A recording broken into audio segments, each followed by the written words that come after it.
بسم اللہ الرحمن الرحیم۔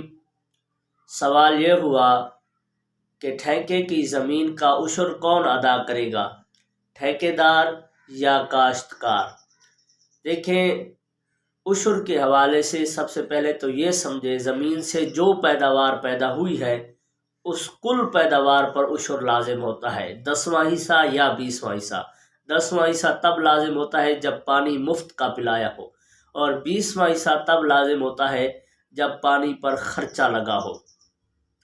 اب ہمارے زمانے میں چونکہ ٹھیکہ اس حساب سے ہوتا ہے کہ کاشتکار ٹھیکے کے پیسے دیتا ہے، اور جو پیداوار ہوتی ہے تو اس صورت میں وہ پیداوار کو خود اپنے پاس رکھتا ہے۔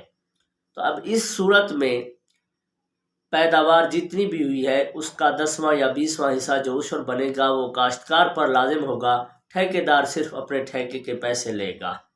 ہاں، اگر ٹھیکیدار اور کاشتکار کے درمیان اس طرح ٹھیکہ ہوا تھا کہ جو پیداوار ہوگی اس کا 30واں حصہ، 10واں حصہ، 20واں حصہ، تیسرا حصہ، چوتھا حصہ، یعنی کچھ حصہ مقرر کیا گیا پیداوار سے، تو اب اس صورت میں ہر ایک اپنے اپنے حصے سے عشر ادا کرے گا۔